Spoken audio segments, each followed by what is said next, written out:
Hola, ¿cómo están? Bueno, hoy nos toca hablar de ansiedad y vamos a intentar definirla. ¿m? Es un estado, por lo general, de miedo. Recordemos esta palabra porque es lo que nos va a definir varios de los pensamientos y de las acciones que podemos encontrar en la ansiedad. Un sentimiento de miedo, incomodidad, inquietud, acompañado de síntomas físicos, que a veces son normales, porque nosotros si tenemos una situación en la cual necesitamos accionar, pongamos por ejemplo un examen, ¿no? Hay muchas situaciones. El hecho de que está cerquita el examen nos va a permitir decir, esta ansiedad nos va a permitir estudiar, enfrentarlo, apresurarnos un poquito. En el caso de que la persona tenga un trastorno, de ansiedad, verdaderamente este miedo y esta sensación física y sensación psíquica no se van.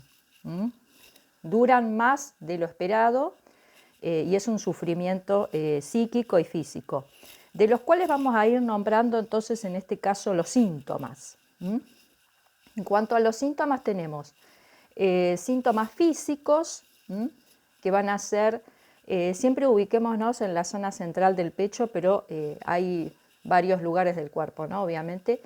Tenemos taquicardia, es decir, que el corazón va más rápido, palpitaciones, es que el corazón, por más que vaya a una velocidad normal, se siente muy fuerte en el pecho, eso es la palpitación.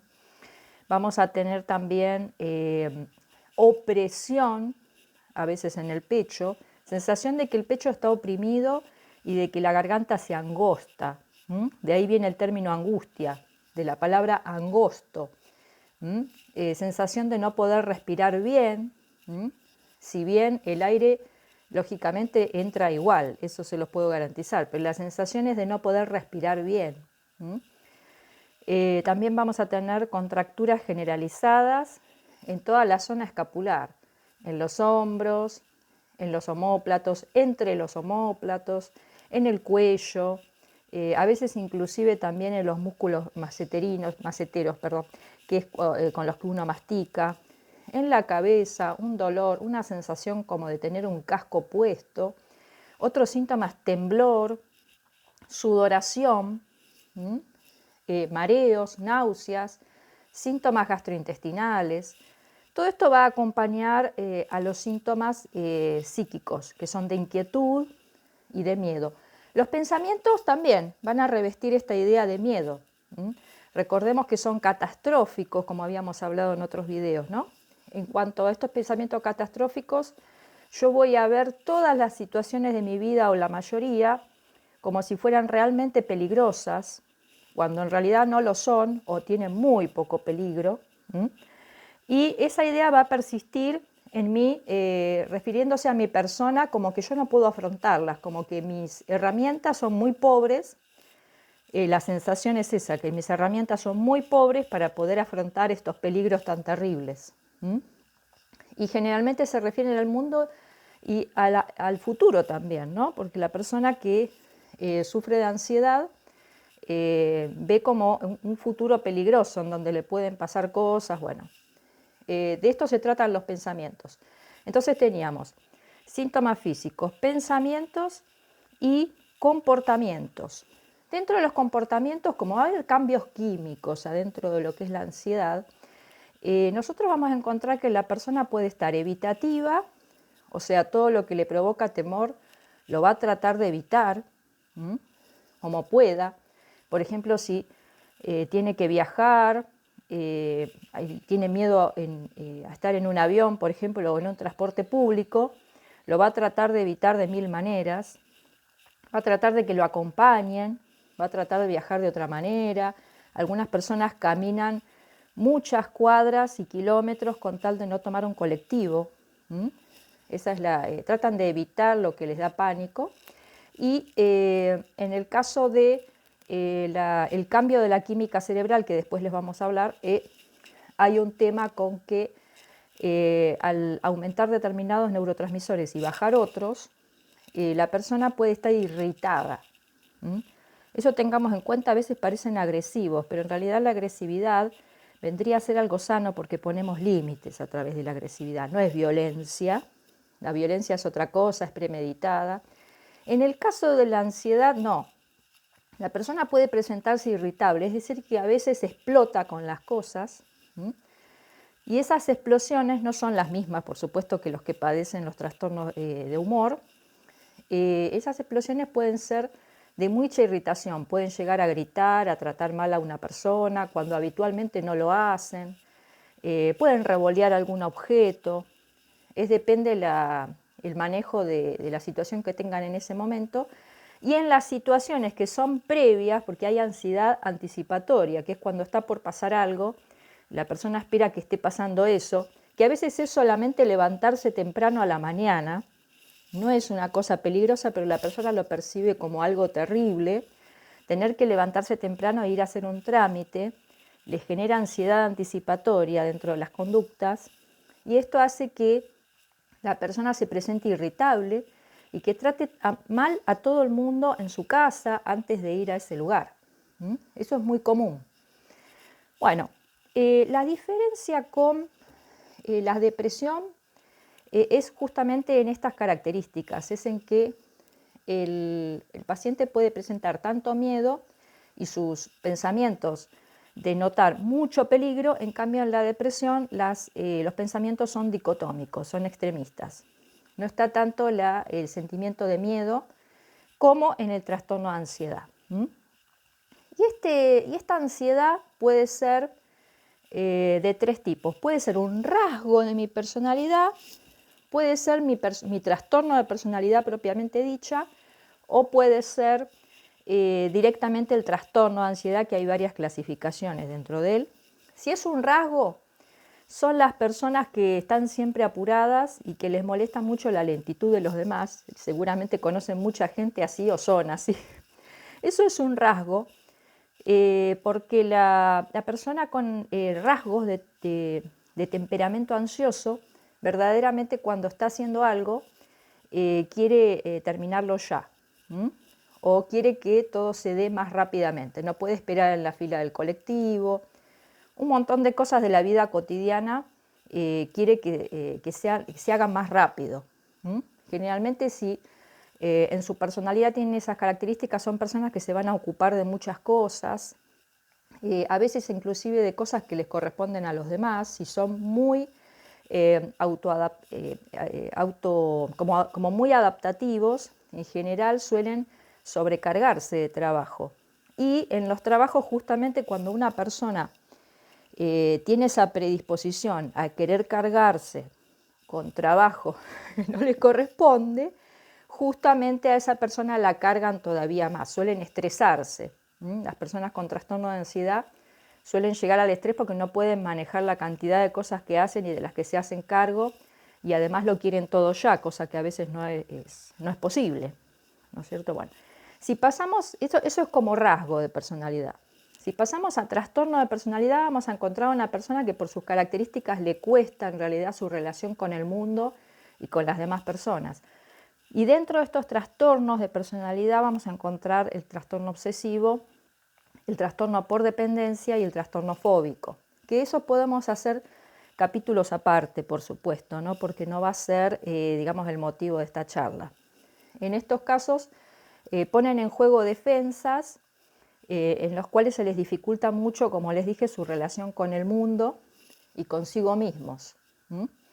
Bueno, en el caso de que sea un trastorno, ahí sí ya pasamos al trastorno de ansiedad propiamente dicho. En todos los casos puede ser leve, moderado y grave. Leve es cuando casi no tiene consecuencias para el individuo.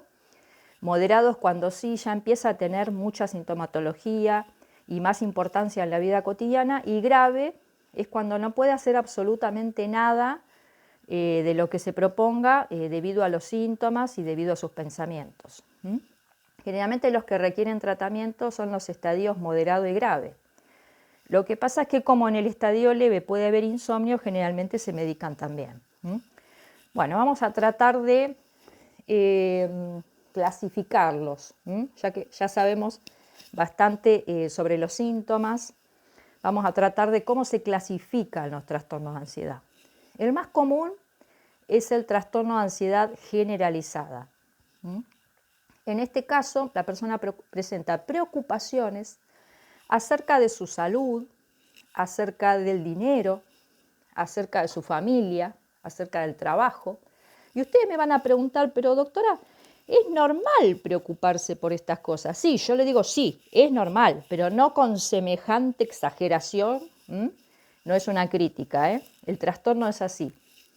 Son exageradamente preocupados acerca de estos temas y yo lo que encuentro más en el consultorio son los temas de salud. Generalmente el paciente con trastorno de ansiedad generalizada siente como un dolorcito, por ejemplo un dolor en la mama derecha, y lo asocia con un problema maligno, ¿no? Lo asocia como un dolor, puedo tener cáncer, por ejemplo, ¿no? Es como es el primer pensamiento que viene. Entonces se lo pasa mucho tiempo en los médicos, cosa que, bueno, para un control no está mal, pero para estos casos verdaderamente emplean mucho tiempo de su vida en hacerse estudios y todo porque temen de estar gravemente enfermos. Antes se le llamaba hipocondría, bueno, el término sigue existiendo, pero en general se le dice preocupación acerca de la salud. Suelen tener la sintomatología que ya nombramos, los que tienen trastorno de ansiedad generalizada, temblor, sudor, palpitaciones, se cierra la garganta, dificultad para respirar, opresión precordial, muchas contracturas. Son personas, como ya dije, creo que varias veces acá, tienen su mente en el futuro, mientras que los depresivos tienen su mente en el pasado. En esto se basan mucho las técnicas también, ¿no? Porque tratamos de que el paciente con ansiedad se sitúe en el aquí y ahora. Lo mismo que en un depresivo tratamos que deje las culpas por el pasado y vea para adelante. Difícil, pero esa es la terapia. Bueno, sigamos con las clasificaciones, ¿no? Teníamos el trastorno de ansiedad generalizado, tenemos el trastorno por pánico, tenemos las fobias, que pueden ser específicas, pueden ser fobia social o agorafobia, el mutismo selectivo y la ansiedad por separación. Bueno, vamos un poquito al trastorno por pánico, que a ese la verdad que hay que dedicarle otro capítulo entero, verdaderamente, porque en ese caso hay muchas causas, se lo pone dentro de los trastornos de ansiedad, pero tiene muchísimas causas, vale un capítulo aparte. Son todos los síntomas que escuchamos hasta ahora exacerbadísimos, aumentadísimos. Por ejemplo, taquicardia, palpitaciones extremas, ahogo extremo, se siente que no entra, ojo que yo les digo que el aire entra igual, pero se siente que no entra ni un hilito de aire. Temblor, el temblor es en todo el cuerpo, no es solo en la parte superior.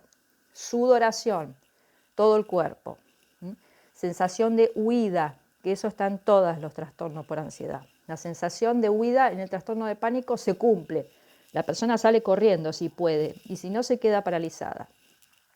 Siempre les digo que el trastorno por pánico no provoca la muerte y no empeora la salud, que es lo primero que la persona tiene, miedo de morirse o de volverse loca.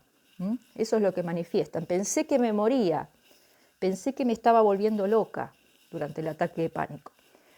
Bueno, esas son las sensaciones, en realidad no, es una reacción extrema del cuerpo y verdaderamente dura unos minutos y se va. Y entre ellos también tiene todos los síntomas, como le nombré, muy intensos. En algunas personas dura mucho la crisis de pánico, más de unos minutos, pero realmente en esos casos son grandes despliegues de problemas adrenérgicos, ¿no? A veces puede pasar, pero por lo general duran pocos minutitos. La persona lo que tiene miedo es que le agarren la calle, se los digo así como me lo cuentan. Entonces a veces no salen por ese motivo, porque les provoca ansiedad el hecho de que se vaya a dar justo en la calle y que nadie los pueda ayudar o que por el contrario se vean perjudicados. Bueno, vamos a hacer un capítulo aparte con eso. En el caso de las fobias, como les conté, teníamos fobias específicas, fobia social y agorafobia. Las fobias específicas, todo dentro del trastorno de ansiedad estamos hablando, Las fobias específicas son justamente a objetos o cosas específicas, puede ser a animales, puede ser a viajar en un transporte. Es muy común la fobia a viajar en avión. Puede estar la fobia a viajar en transporte público y colectivo, ¿no?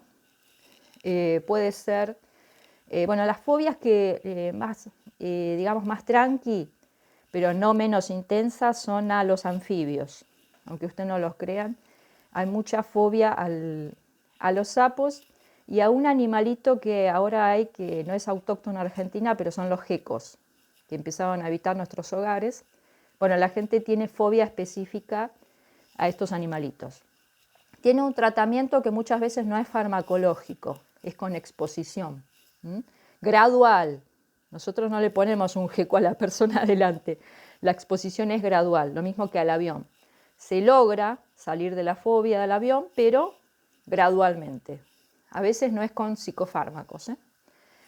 Bueno, en el caso de las fobias sociales, son comunes, la gente lo suele ocultar.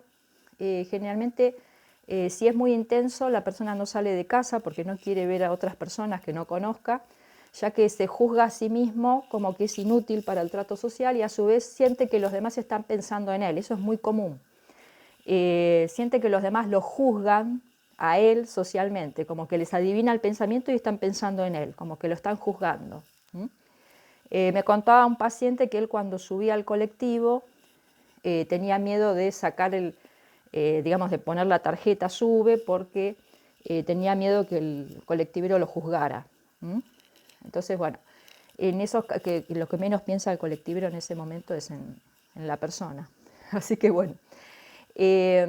Bueno, eso también tiene un tratamiento muchas veces terapéutico, a veces no se usan medicamentos, depende la cantidad de síntomas. Bueno, en el caso de la agorafobia, sí es más común usar medicamentos porque se trata de que la persona teme salir a los espacios abiertos. Por lo general es el mismo síntoma que los demás, es no salir de casa, porque al salir los espacios abiertos le provocan un aturdimiento muy grande.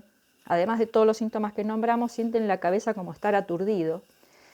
Y puede ocurrir también en lugares con muchas personas, ¿no? No pensemos en recitales porque eso es como más inusual, pero por ejemplo antiguamente cuando se hacía mucha cola en el banco, que se llenaba de gente, también la persona no podía realizar esa fila. Hay claustrofobia también, que es el temor a quedarse encerrado en espacios que generalmente son pequeños. Muchas veces verifican tener la llave o quién tiene la llave o que no quede la llave puesta. Bueno, están muy pendientes de la llave para no quedarse encerrados y por lo general tampoco pueden subir a espacios como el ascensor, que es un espacio chiquito con muchas personas, no pueden hacer esto, suben por las escaleras. Muy típico que el paciente, si el consultorio está a 10 pisos, se suben los 10 pisos. Bueno, que al principio también tienen exposición gradual. Uno puede, digamos, realizar distintas técnicas para que se vayan exponiendo a estas situaciones, de a poquito. Bueno, teníamos también la ansiedad por separación que se da mucho en los niños, que es que por lo general, no durante el jardín de infantes, pero durante la etapa escolar, ¿no? Primer grado, segundo grado, ya no tendría que presentarse la ansiedad por separación. O sea, que el niño no quiera separarse de la madre, ya en primer grado no debería ocurrir. Pero ocurre, bueno, entonces se va estudiando a ver qué le pasa a ese niño. En el adulto también. Mucha gente no quiere quedarse sola en la casa, eso es muy típico. Que por ejemplo si es una ama de casa, si se va el esposo a trabajar, se sienten muy mal. Siempre tienen que estar con alguien. A veces es como un reaseguro y a veces es por ansiedad de separación. Tenemos el mutismo selectivo también, que en este caso es cuando la persona no habla en un determinado lugar. Esto también ocurre en los niños. Yo he tenido una compañera en el primario que no hablaba en el colegio, pero en casa de ella sí hablaba. Bueno, hay situaciones entonces en donde la persona no se expresa verbalmente, pero sí puede hacerlo en otras situaciones. Eso también está incluido dentro de los trastornos de ansiedad y se han quitado últimamente, últimamente no están dentro de los trastornos de ansiedad. El trastorno obsesivo compulsivo lo han sacado dentro de la clasificación y lo han puesto aparte. Obviamente vamos a hablar después de trastornos obsesivos compulsivos porque es un tema muy interesante. Obviamente va a haber video. Y en el caso del trastorno por estrés postraumático también lo han puesto aparte, lo han sacado de la clasificación y también es un tema muy lindo, polémico también para poder hablar en otro video. Bueno, ¿qué causas? Esto es largo, pero bueno, vamos a las causas. ¿Qué causas tenemos de ansiedad? En principio, el entorno, el estrés y los traumas nos pueden llegar a provocar síntomas de ansiedad. Porque si no, ustedes fíjense cuando viajan en las vacaciones, qué tranquilos que se sienten y qué bien que duermen, y a veces algunos no toman la medicación cuando se van de vacaciones porque dicen no necesitarla, y en ese caso quizás tienen razón, porque verdaderamente van a un entorno mucho mejor que el que tenemos día a día, ¿verdad? Más tranquilo. Los traumas de la infancia me predisponen a la ansiedad. Determinados traumas pueden provocar cosas más fuertes, ojo, eso no estamos generalizando. En el caso de estrés laboral podemos terminar con un trastorno de ansiedad. Genéticamente siempre hay que fijarse papá y mamá si son ansiosos. Y un poquito de eso hay. Aunque sea multifactorial, el trastorno de ansiedad, un poquito de eso tenemos, de papá y mamá. También por la crianza, lógico.